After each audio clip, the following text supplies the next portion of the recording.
فرزند زہرا یہ حالات برے ہیں۔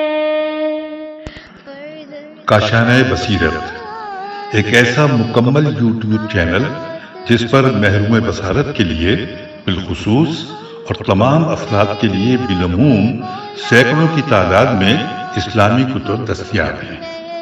لہذا گزارش ہے کہ آپ اپنی ذمہ داری نبھاتے ہوئے کاشانہ بصیرت کو سبسکرائب کرنے کے ساتھ ساتھ بیل آئیکن کو پریس کیجیے تاکہ آپ علم کے حصول کے ساتھ ساتھ مذہب اہل بیت کی اشاعت میں بھی اہم کردار ادا کرتے رہیں۔ کاشانہ بصیرت۔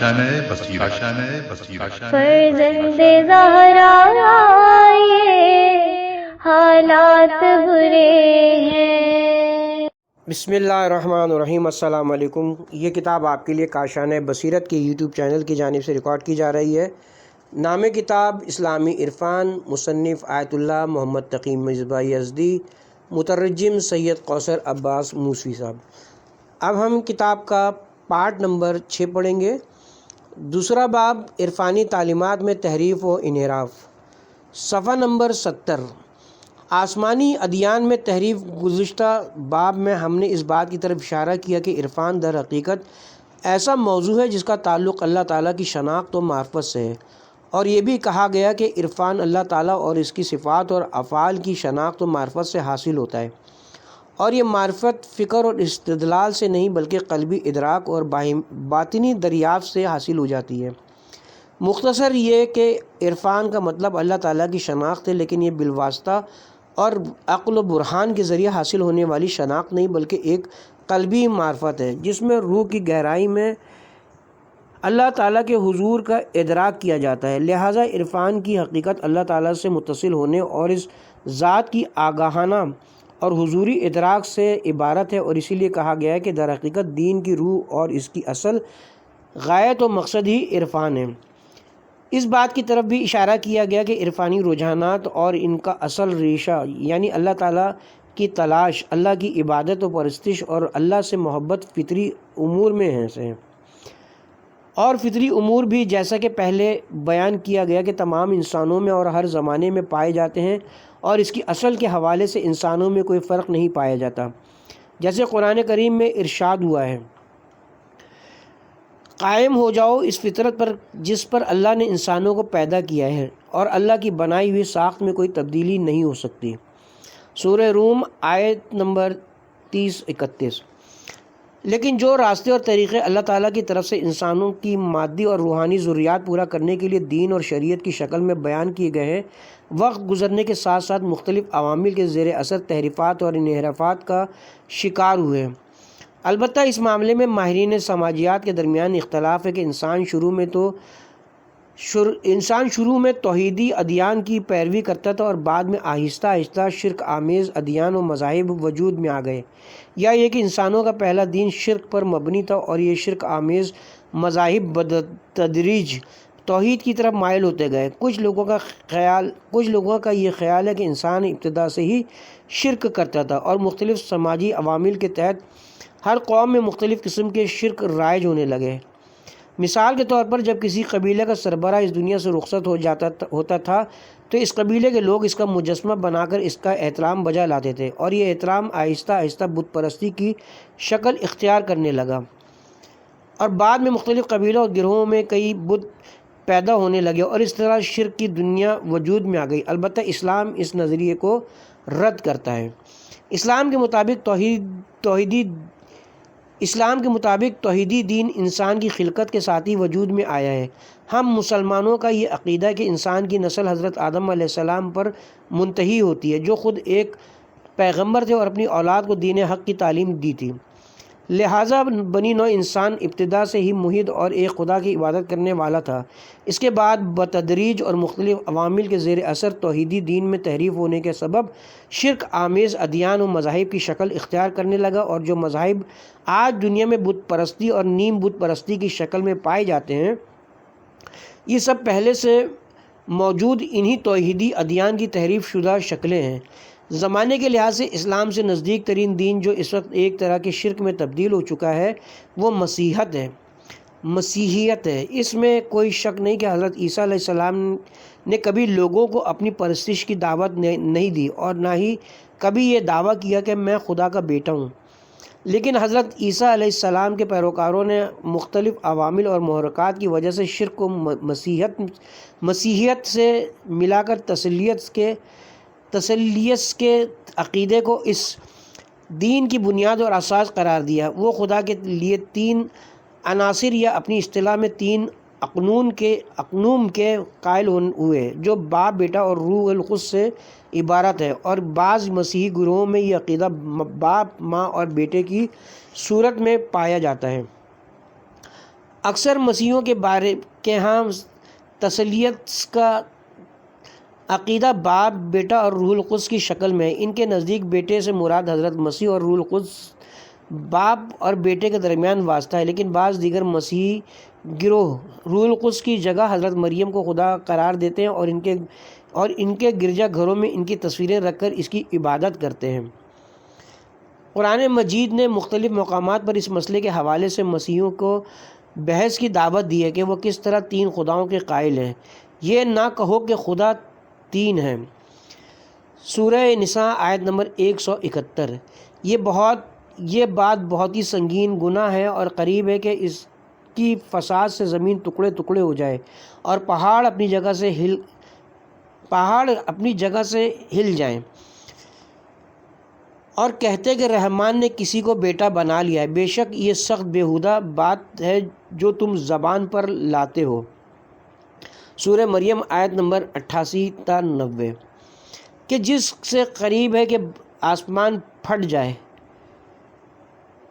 اور زمین شک ہو جائے اور پہاڑ ٹکڑے ہو کر گر پڑے، لہٰذا اس میں کوئی شک نہیں کہ جو تثلیث کا عقیدہ اس مسیحیت میں موجود ہے وہ انہی انسانوں کا ایجاد کردہ ہے۔ لہٰذا پہلا اس آسمانی دین ایک توحیدی دین تھا اور شروع میں تمام انسان توحید کے ماننے والے تھے، لیکن بتدریج لوگوں کی ہوا ہوس اور مفاد پرستی جیسے مختلف عوامل کے نتیجے میں شرک آمیز ادیان وجود میں آ گئے۔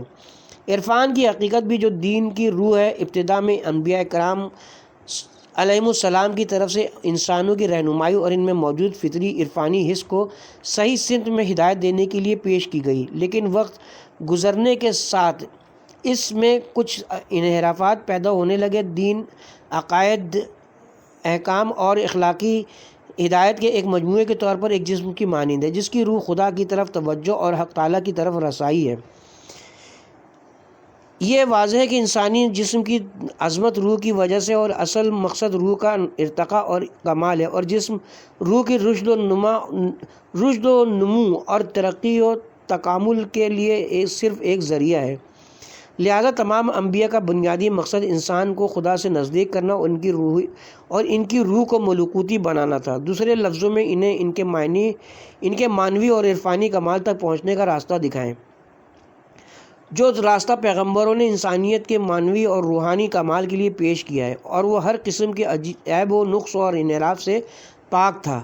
لیکن بدقسمتی سے جس طرح مختلف مذاہب کے قوانین اور عقائد کو تحریف اور مسخ کیا گیا، ادیان کی عرفانی روح بھی نظری اور عقیدتی اعتبار سے بھی اور عملی اور عرفانی سیر و سلوک کے لحاظ سے بھی تحریف کا شکار ہوئی ہے۔ تاریخ ادیان سے یہ معلوم ہوتا ہے کہ دنیا میں شناخت شدہ قدیم ترین ادیان میں عرفانی عناصر موجود تھے۔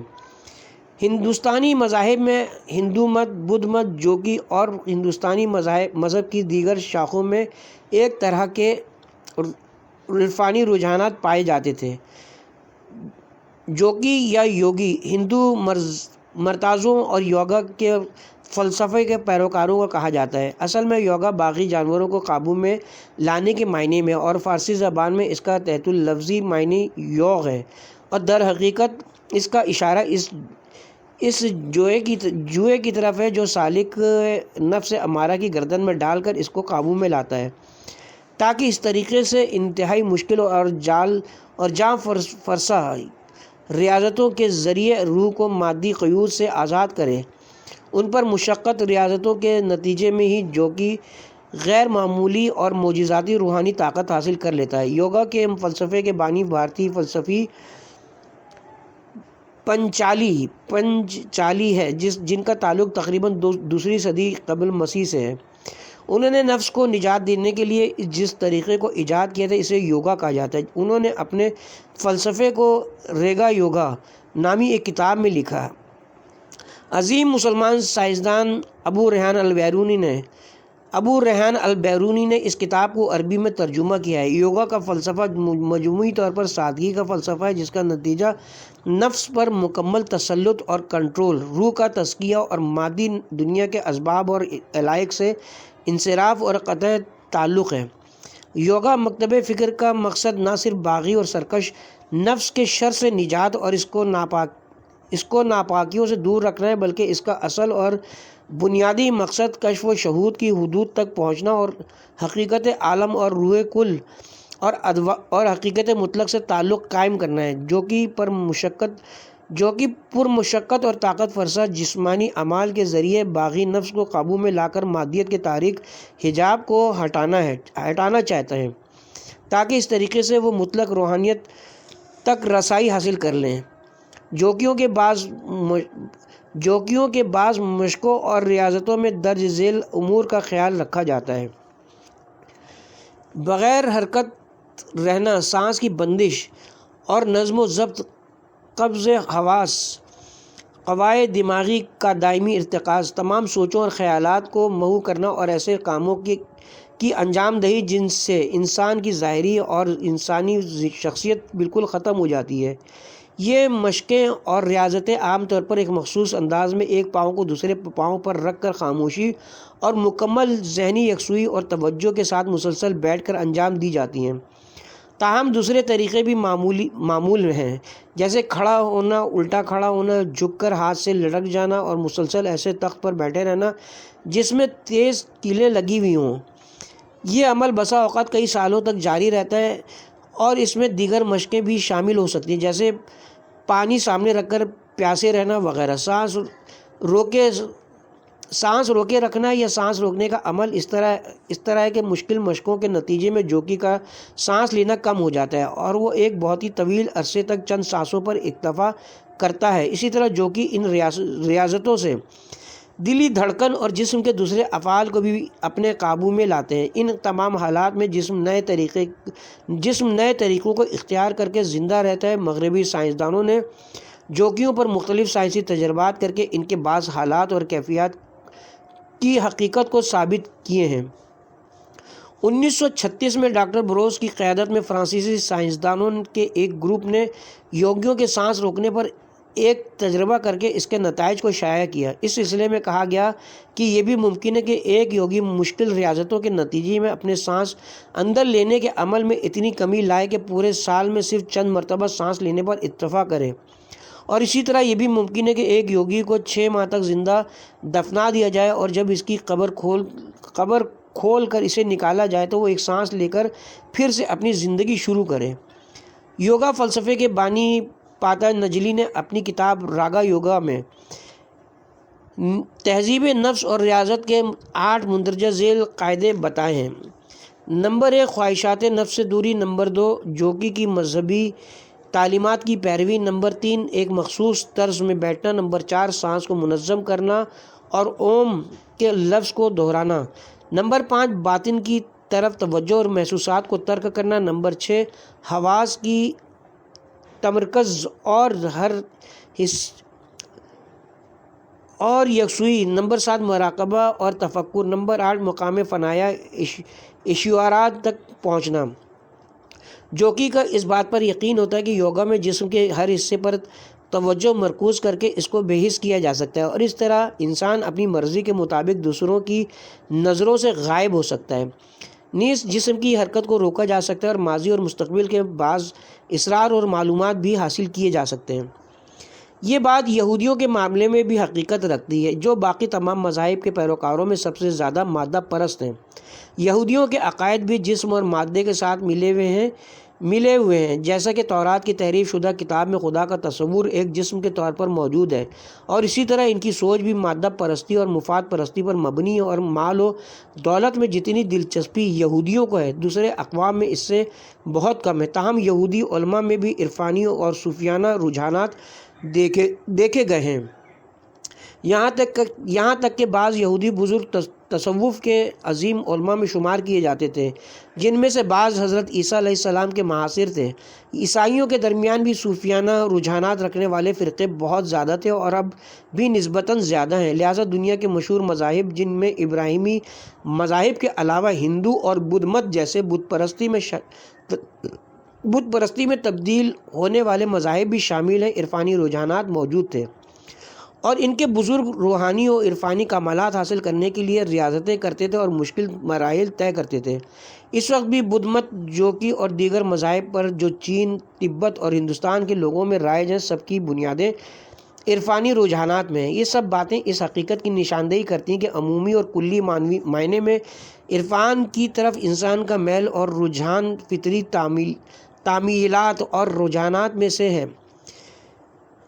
چونکہ دین کا مقصد فطرت کے تقاضوں کو پورا کرنا ہے، اس لیے واضح ہے کہ اس فطری رجحان کو بھی جو اعلیٰ ترین اور لطیف ترین انسانی تمایلات میں سے ہے اور اس کے تقاضوں کو پورا کرنے کے طریقے بھی دین میں بیان کیے گئے ہیں، بلکہ بنیادی طور پر ہم یہ کہہ سکتے ہیں کہ عرفانی دین کی حقیقت اور روح ہے اور دیگر معاملات اس کے جسمانی اعضاء کی مانند ہے۔ یہاں پر ہماری گفتگو کا مقصد یہ ہے کہ یہ دینی تعلیمات اور ہدایات اپنی اصل حالت میں باقی نہیں رہے ہیں اور مختلف اسباب اور عوامل کے زیر اثر مختلف تحریفات اور انحرافات کا شکار ہوئے ہیں۔ بنیادی طور پر نبوتوں کی تجدید کے اہم عوامل میں سے ایک مذاہب میں اختلافات اور انحرافات کی موجودگی ہے۔ تمام نبیوں نے ہر زمانے کے تقاضوں اور اس دور کے انسانوں کی صلاحیتوں کے مطابق انسان کو مقصد حیات، خدا اور حق تک پہنچنے کے راستے دکھائے، لیکن چونکہ مذہبی عقائد، اصولوں اور اسی طرح انبیاء کی طرف سے پیش کردہ عملی طریقوں میں تحریفیں پیدا ہوتی تھیں، لہٰذا بعد میں آنے والے انبیاء ان انحرافات کو درست کرنے کے لیے مبعوث ہوتے تھے۔ اسی بنا پر انقلابی اسلامی کے عظیم رہنما حضرت امام خمینی کی تمام تر کوشش یہی تھی کہ اپنی تعبیر کے مطابق خالص محمدی اسلام کو متعارف کرائیں اور ان خرافات کا خاتمہ کریں جو اسلام سے منسوب کیے جاتے تھے، اور اسلام میں پیدا کردہ ان خرافات کے خلاف جدوجہد کریں جو اس وقت مختلف مسلمان قبائل میں رائج ہیں۔ اس سلسلے میں ہم اس باب میں سب سے پہلے عرفانی تعلیمات میں انحرافات اور عرفان کے راستے میں موجود خطرات سے متعلق موضوعات کا جائزہ لیں گے اور پھر اگلے باب میں حقیقی اسلامی عرفان کی خصوصیات پر روشنی ڈالیں گے۔ ادیان میں تحریف، دانستہ یا نادانستہ۔ آسمانی ادیان میں بہت سی تحریفیں دانستہ اور شعوری طور پر خود ان مذاہب کے علماء کی طرف سے کی گئی ہیں۔ بہت سے مواقع پر مذہبی علماء نے اپنی اس نفسانی خواہشات کی پیروی کرتے ہوئے دین میں تبدیلیاں پیدا کی ہیں۔ قرآن مجید میں بھی اس بات کی تصدیق کی گئی ہے کہ بہت سی تحریفیں دانستہ اور طغیان اور سرکشی کی وجہ سے واقع ہوئی ہیں۔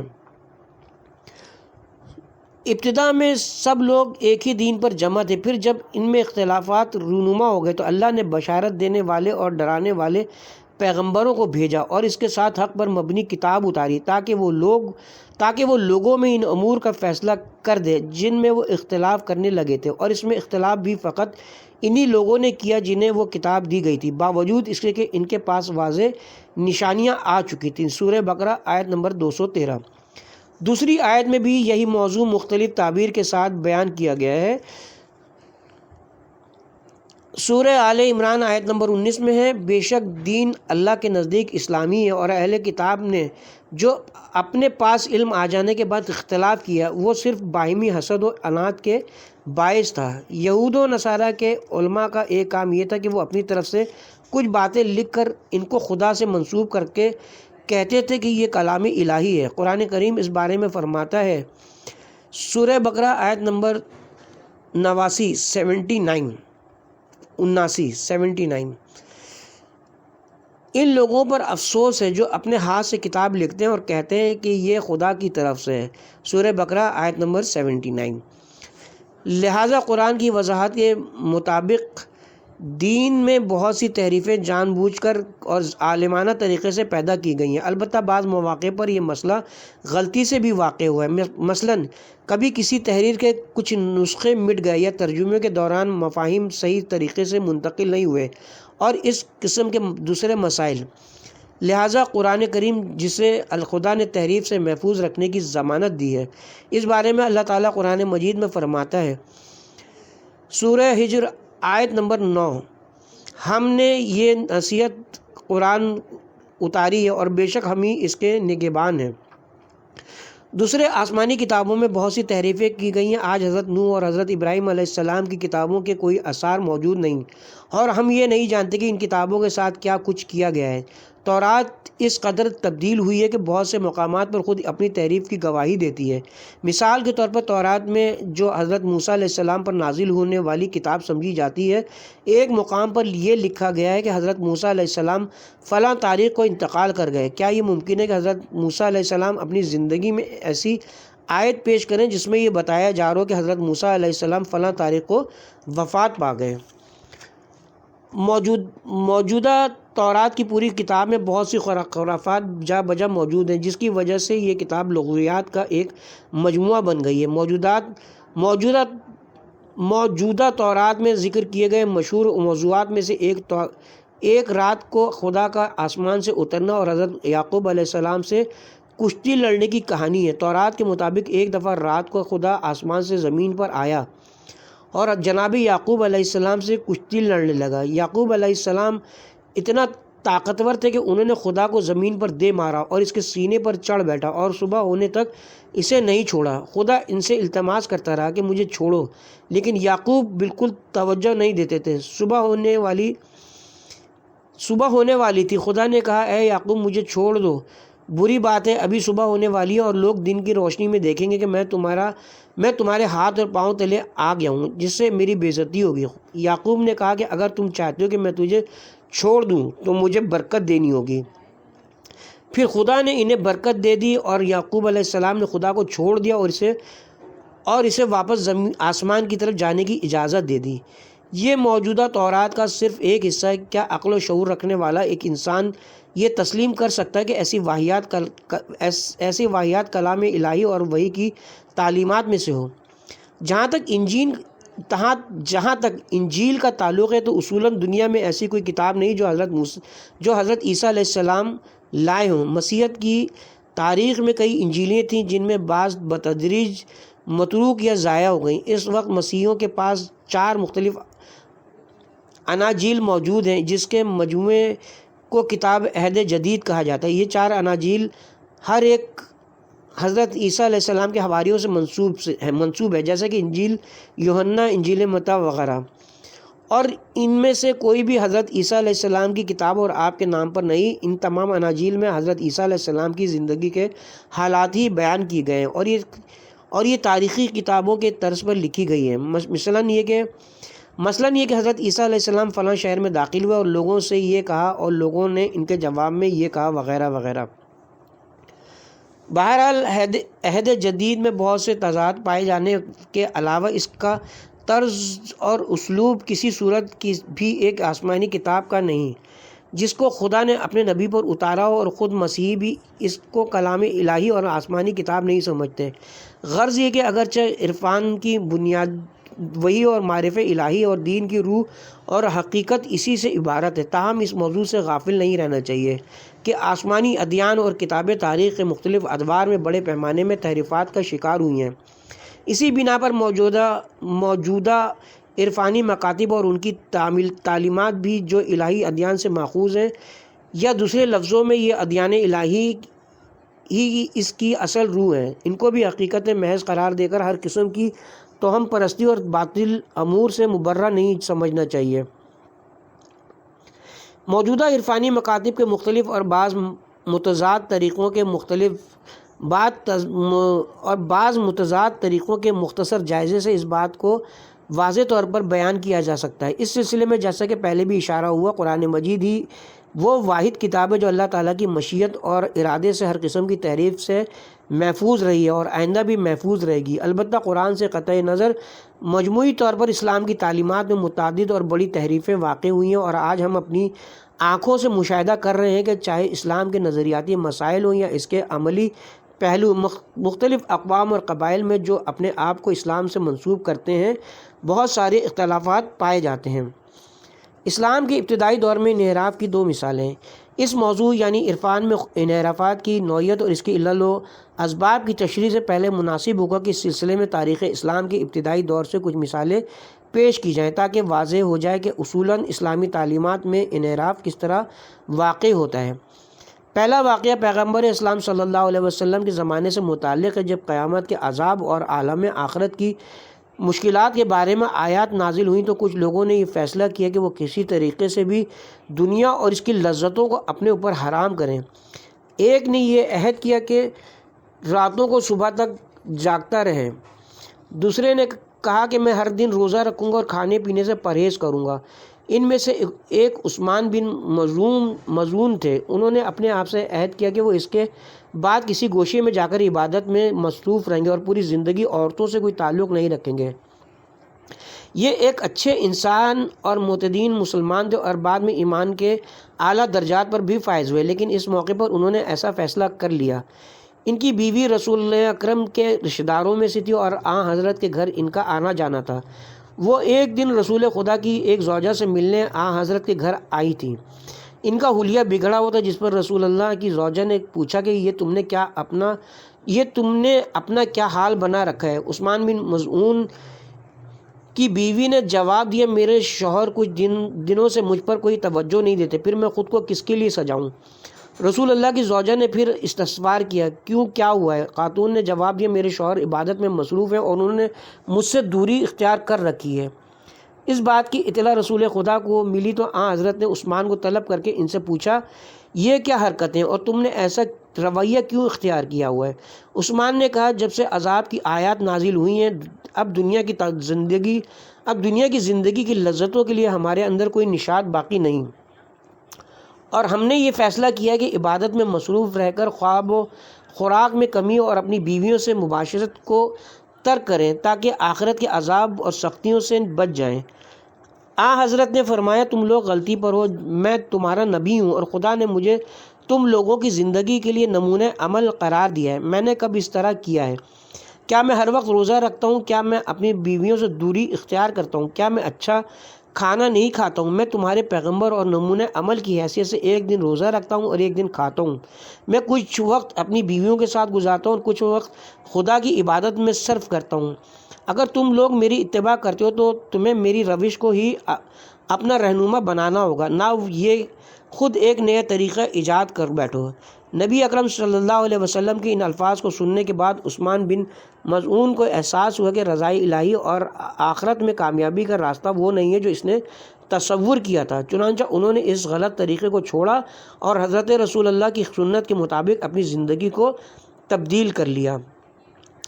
بحار الانوار جلد نمبر 70 صفحہ نمبر 116 باب 51 روایت نمبر 4۔ دوسرا واقعہ امیر المومنین علیہ السلام کے دور حکمرانی سے متعلق ہے۔ ہم جانتے ہیں کہ امام علی کو اپنے دور میں 3 اہم جنگوں کا سامنا کرنا پڑا اور ان 3 جنگوں میں دونوں جانب یعنی امیر المومنین کا لشکر اور مخالف فوج دونوں مسلمانوں پر مشتمل تھے، اور اس بنا پر یہ جنگیں حضرت امیر المومنین اور ان کے لشکر اور اصحاب کے لیے بڑی آزمائش کی حیثیت رکھتی تھیں۔ ہمارے دور کی طرح اس زمانے میں بھی بہت سے ایسے لوگ تھے جو لا علمی غلط انداز فکر اور غلط تبصروں اور تجزیوں سے اس معاملے میں رخنہ اندازی ڈالا کرتے تھے۔ ان کا کہنا تھا کہ ہم کس طرح ان لوگوں پر تلواریں چلائیں جو ہماری طرح نماز پڑھتے ہیں، اللہ رسول اور قرآن پر ایمان رکھتے ہیں۔ کیا یہ جائز ہے کہ ہم 2 اشخاص یعنی علی اور معاویہ کے درمیان حکومت اور خلافت کی جنگ میں باہم لڑیں اور ایک دوسرے کا خون بہائیں؟ وہ کہتے تھے کہ اصولاً دنیاوی امور اقتدار اور حکومت کی خاطر لڑنا ہی نہیں چاہیے۔ آپ چلے ایک دوسرے کے ساتھ اپنے معاملات طے کریں اور بلا وجہ مسلمانوں کی جان و مال کو خطرے میں نہ ڈالیں۔ بہرحال اس زمانے میں کچھ لوگ اس قسم کی دلائل اور وضاحتیں پیش کر کے اگرچہ معاویہ جیسے لوگوں کا ساتھ نہیں دیتے تھے لیکن حضرت علی کی حمایت کرنے سے بھی دریغ کرتے تھے۔ انہی افراد میں حسن بصری بھی شامل تھا۔ اس کا شمار اہل تصوف کے بڑے مشائخ میں ہوتا ہے۔ بہت سے صوفی اپنے آپ کو اس سے منسوب کرتے ہیں اور اسلام میں تصوف کا آغاز ہی اس شخص سے ہوا ہے۔ حضرت علی علیہ السلام کے دور حکومت میں جب طلحہ اور زبیر کی طرف سے جنگ جمل کا فتنہ پیدا کیا گیا اور آپ ان سے مقابلے کے لیے اپنے لشکر کے ساتھ بصرے کی جانب روانہ ہوئے تو جنگ شروع ہونے سے پہلے حسن بصری نے بصرہ سے نکلنے کا ارادہ کیا، جس پر حضرت علی علیہ السلام نے اس سے فرمایا، تم جنگ پر کیوں نہیں آ رہے ہو؟ حسن بصری نے جواب دیا کہ مجھے اللہ سے محبت ہے اور میں چاہتا ہوں کہ اللہ تعالیٰ کی عبادت میں مصروف رہوں۔ امام علی علیہ السلام نے فرمایا کہ اللہ کی راہ میں جہاد کرنا بھی عبادت ہے۔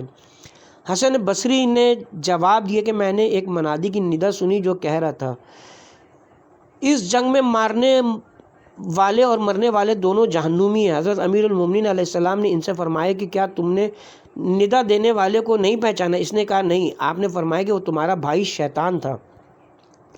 کیا غیب سے آنے والی ہر آواز وحی الہی ہوتی؟ انسان کو چاہیے کہ کتاب و سنت کے معیار پر اپنے رویے کا جائزہ لے اور یہ اس بات کو دیکھے کہ اللہ نے کیا حکم دیا ہے، قرآن کیا کہتا ہے اور پیغمبر کی سنت کیا ہے، اور رسول خدا صلی اللہ علیہ وسلم نے اس بارے میں کیا حکم دیا ہے۔ صرف غیب سے کوئی آواز سنائی دی انسان کے لیے کوئی دلیل اور حجت نہیں ہو سکتا ہے۔ انسان کے لیے تشخیص کا معیار کتاب خدا اور سنت رسول ہونا چاہیے۔ حضرت علی علیہ السلام نے حسن بصری سے فرمایا کہ یہاں پر معیار یہ ہے کہ جس کے تحت تم پر لازم ہے جس کے تحت تم پر لازم ہے کہ رسول اللہ کے خلیفہ برک کی حیثیت سے میری اطاعت کرو اور جنگ کے لیے آ جاؤ۔ ان تمام باتوں کے باوجود حسن بصری نے امیر المومنین حضرت علی علیہ السلام کی اطاعت نہیں کی اور جنگ کے لیے حاضر نہیں ہوا۔ اس کے ساتھ ہی اب ہم یہاں پہ اپنے پارٹ نمبر 6 کا اختتام کرتے ہیں۔